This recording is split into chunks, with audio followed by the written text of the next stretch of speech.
APO result के successful candidate के साथ मैं बहुत शुभकामना देता हूँ इन सभी लोगों को कि ये भविष्य में और अच्छा करें। एक क्लासरूम का माहौल है, यहाँ पर और भी कैंडिडेट बैठे हैं और एक मैसेज भी जाना चाहिए लोगों में। कुछ हम थोड़ा बहुत एक्सपीरियंस इन लोग से पूछेंगे और आप लोग को भी कुछ ना कुछ क्वेश्चन पूछना है इन लोगों से। किसी से आप फ्री है, पूछ सकते हैं। ओपन डिस्कशन है, प्लेटफॉर्म है, ताकि और लोगों को भी मैसेज जाए इसके बारे में। कुछ थोड़ा सा आप पूछ सकते हैं उसके। तो सबसे पहले हमारे पास अभिषेक जी बैठे हैं और ज़्यादा डिटेल तो कुछ नहीं कर रहा है, कुछ मैसेज, कुछ सब। अभिषेक जी हमारे बहुत पुराने कैंडिडेट हैं और इनका सिलेक्शन हुआ है और काफ़ी संघर्ष किया है उन्होंने, लेकिन संघर्ष करने के बाद भी ये सफल हुए। कुछ अभिषेक जी बताइए लोगों को। मेरा सफलता के बारे में यही कहना है सर कि आज अगर मैं सफल हूँ तो उसके पीछे एक ही मूल मंत्र है कि मैंने गिव अप नहीं किया।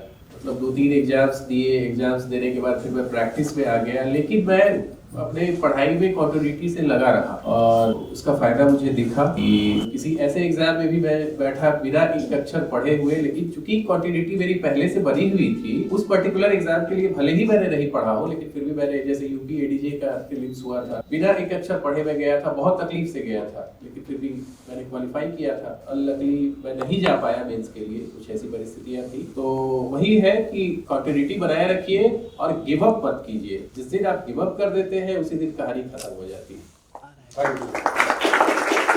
सर जैसा आप डायरेक्शन दे रहे हैं इसको पूरा फॉलो कीजिए। हम बहुत सर का डायरेक्शन फॉलो किए कि कैसे पढ़ना है, क्या पढ़ना है, क्या नहीं पढ़ना है, ऑन टॉपिक कितना पढ़ना है, तो फिर इजली हो जाता है। सर ने बताया कि कंटिन्यूटी के साथ पढ़ना, लगातार लगे रहिए, छोड़िए नहीं, गिव अप मत करिए। और पता नहीं है आपको कि आप कितना तैयारी कर चुके हैं। अगर आप तैयारी कर रहे हैं तो हो सकता है कि अगला मोमेंट आपका वो सक्सेस कर जाए आप, तो इसलिए कभी मत छोड़िए। आपको जो पहले से आप कर चुके हैं कितना, वो आपको भी नहीं पता है कि हो सके कब वो स्टेप हो कि आप सक्सेस कर जाए, तो आप मत छोड़िए, लगे रहिए, बस हो जाएगा। और अपने ऊपर कॉन्फिडेंस भी उतना ही होना चाहिए और नेगेटिविटी में नहीं जाना है। अगर फेलियर हो जाते हैं 1-2 बार तो पॉजिटिव रहते हुए तैयारी करना चाहिए और बिल्कुल होगा, सक्सेस होगा। मेरी फेवरेट स्टूडेंट रही है, लेकिन मेरा एक बात नहीं मानी। लेकिन तुम अभी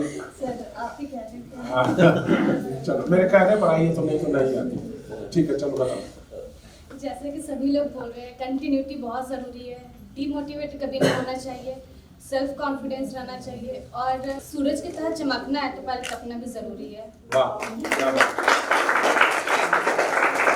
पढ़ने से ज़्यादा जरूरी है कि क्या नहीं पढ़ना। अक्सर हम लोग लॉ में पढ़ते पढ़ते भटक जाते हैं कि कहाँ से कहीं चले गए और बहुत ज़्यादा डेप्थ पढ़ने लगते हैं, जबकि कॉम्पिटिटिव एग्जाम के लिए बहुत ज़्यादा डेप्थ की ज़रूरत नहीं है। कब बुक को रेफर करना है, कब नहीं करना है, ये भी आपको पता होना चाहिए।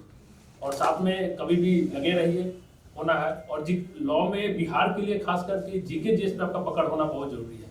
तो अक्सर हम लोग लॉ को टाइम देते हैं और जीके जीएस को हम लोग कभी पढ़ते हैं, कभी नहीं पढ़ते हैं, कुछ दिन बाद पढ़ते हैं। और जीके जीएस का एक ऐसा है कि आप अगर उसको छोड़ेंगे तो वो डबल स्पीड से वो पीछे चला जाता है, और आप कंटिन्यू है तो बहुत इजीली कब आपका जीके जीएस एक अच्छा बन जाएगा आपको पता भी नहीं चलेगा। और मेरे सफलता में जीके जीएस का बहुत बड़ा, तो इसलिए लगे रहिए और सब पे बराबर टाइम। Thank you. अब हमारे वीरेंद्र जी कुछ बात कहेंगे दोस्तों, बताइए। एग्जाम के लिए सबसे फर्स्ट चीज होता है पेशेंस। आप पहले किसी भी एग्जाम के सिलेबस को समझिए और उसको शॉर्ट लिस्ट कीजिए कि इसमें इम्पोर्टेंट क्या है। अक्सर देखते हैं क्या कि लोग अनावश्यक चीज बहुत ज्यादा पढ़ते। अब उदाहरण देते हैं पीटी का। अब ये सीपीसी लोग 5 नंबर के लिए पता चलता है 2 महीना पढ़ते हैं और आज तक मैंने सीपीसी कभी पढ़ा ही नहीं। तो इसलिए पहले देखिए कि सबसे ज्यादा जो है किससे क्वेश्चन आता है, उसको कवर कीजिए। और जो सर बताए कि बिना जीके का कुछ नहीं होता, आप एकदम बैलेंस में हाफ इधर दीजिए, हाफ उधर टाइम दीजिए और एकदम कंटिन्यू। 1 ही घंटा पढ़िए तो आधा घंटा लॉ पढ़िए तो आधा घंटा जीएस पढ़िए। तो ये कंटिन्यूटी आपको बनाए रखना। और एग्जाम के समय एक इम्पोर्टेंट जो टॉपिक होता है उस पर ज़्यादा फोकस कीजिए, निश्चित रूप से।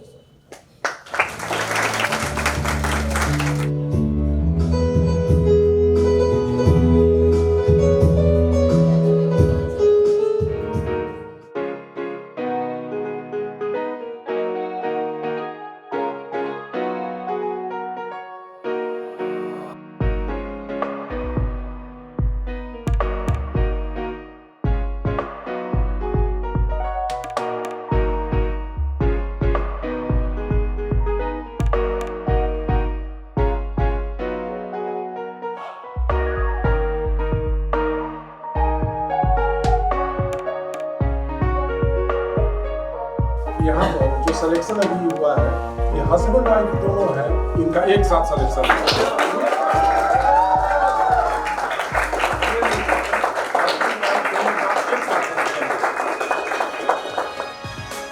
और इसमें क्रेडिट मेरा कम है, संतोष जी का ज़्यादा है। हालांकि आपका और क्रेडिट मेरी पत्नी का ज़्यादा है।